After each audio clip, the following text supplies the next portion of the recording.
Hello and welcome back. So this is actually the sixth video in a row since I've committed to putting a video out every week because last year during the holidays I fell off. It's been about 10 months really. There was a period where I just pretty much dropped off the face of YouTube. It started off with the holidays and I really just kind of fell into hermit mode.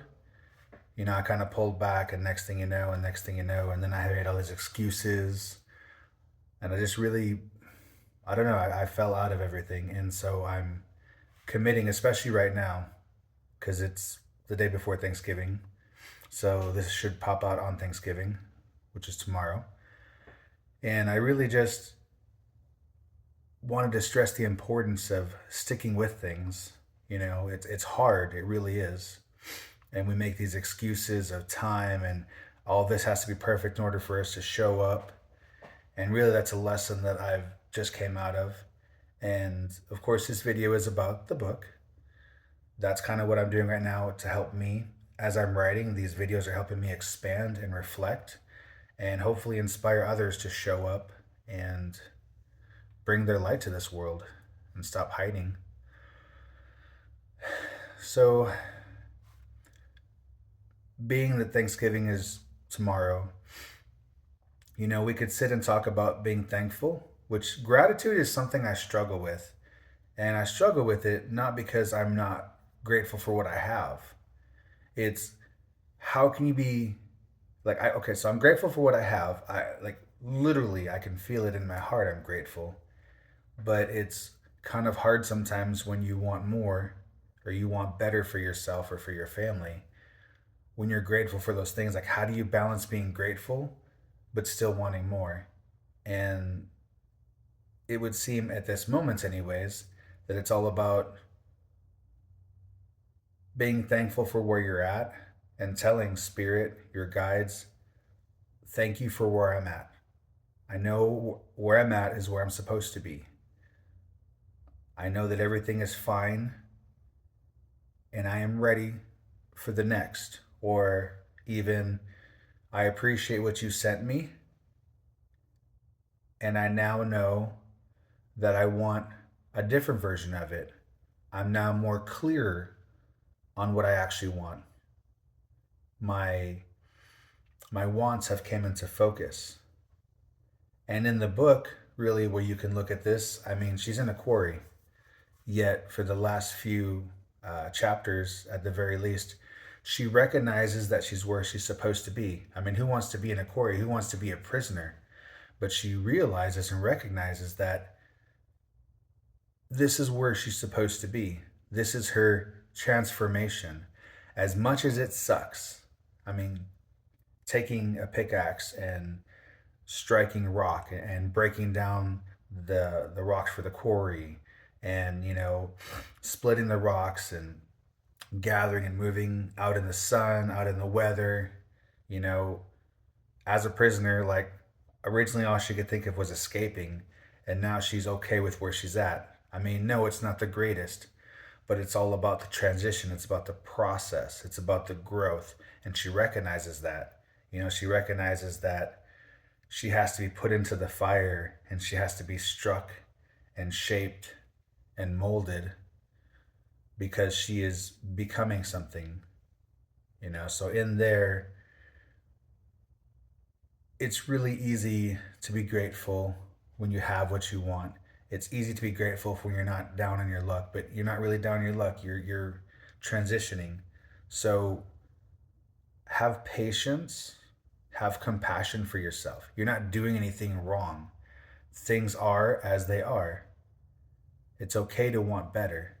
Be happy where you're at, and that is really, really hard when you don't like where you're at. But if you focus on the not liking, what are you doing? What vibration are you at? So you want a higher vibration. You want to recognize and realize that it's okay. You didn't do anything wrong. You're learning. There's no such thing as a mistake if you learn from it. When you consistently do it, then that's a mistake. So you're learning from this, you're growing from this. Where you're at is perfectly fine. And now be aware of your surroundings. Be aware of where you want to go. If you're traipsing through the mud, it sucks. You're trying to climb up a hillside because maybe at the top of the hill is the water that you want. You're thirsty. You can look down and be miserable and sad, or you can stop looking down.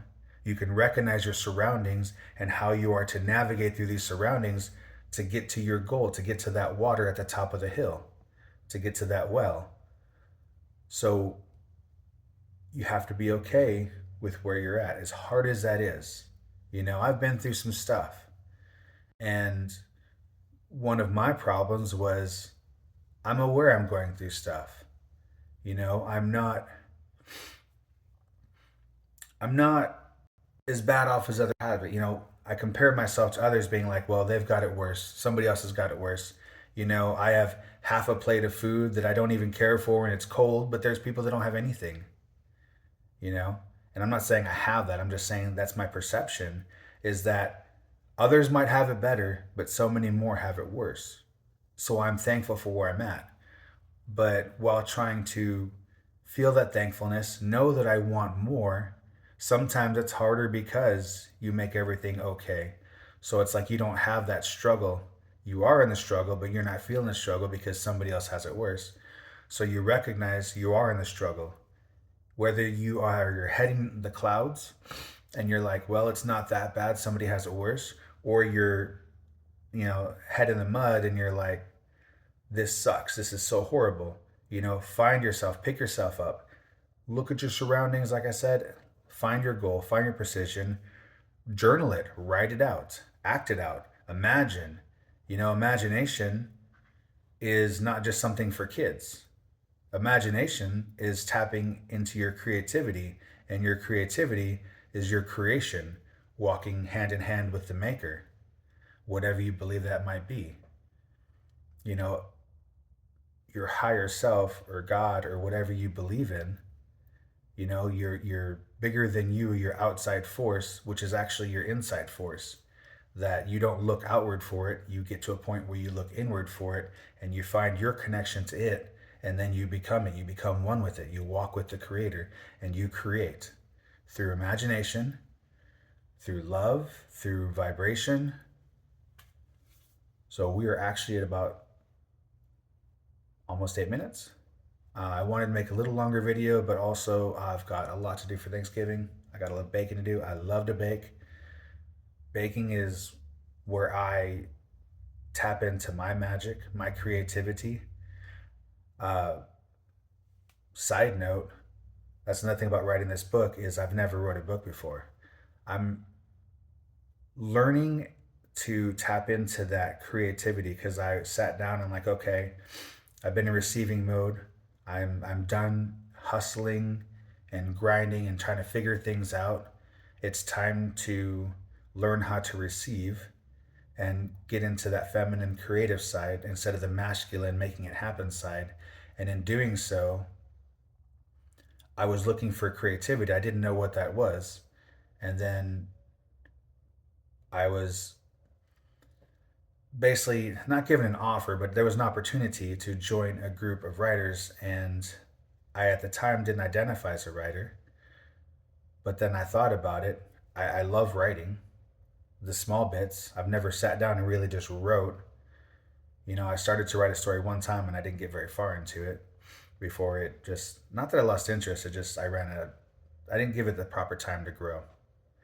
So writing is something now that I went from journaling as well. I would journal and I didn't consider that necessarily writing. But with that, I got into writing just a couple months ago.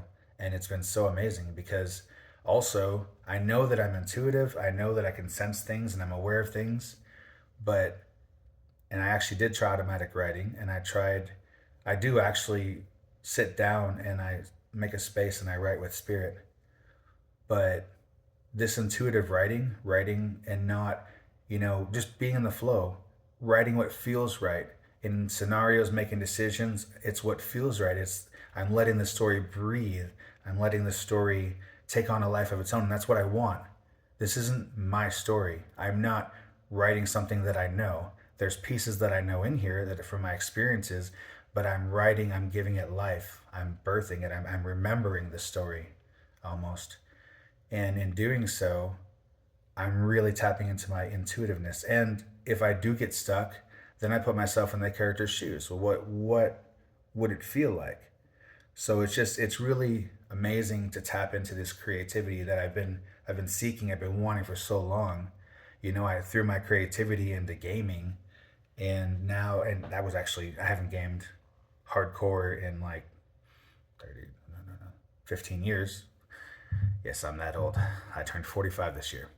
But anyways, uh, and then I didn't know what to do with it, and I wanted to be creative, and so this writing is just insane. So I love it, and find your thing, find what makes you happy, and like I said, just really this time of the season, there's so much going on, there's so much chaos.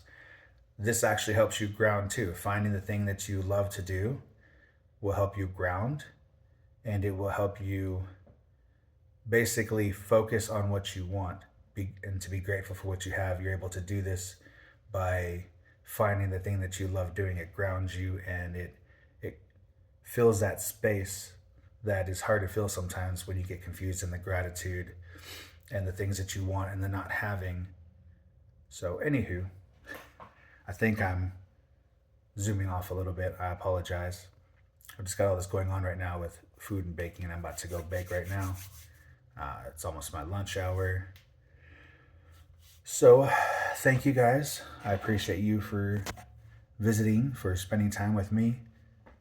And whenever you see this video, if it's not around the holidays or if it's a different holiday, just remember gratitude, family, and the biggest thing is to have compassion and love for yourself. And don't be afraid to empower yourself and create the boundaries and borders that you need so that you can bring yourself to the events, to the gathering, as opposed to bringing what you think is expected of you. So love you guys. Comments in the bottom, stories in the bottom. Let's connect. Thank you very much. Have a happy holiday.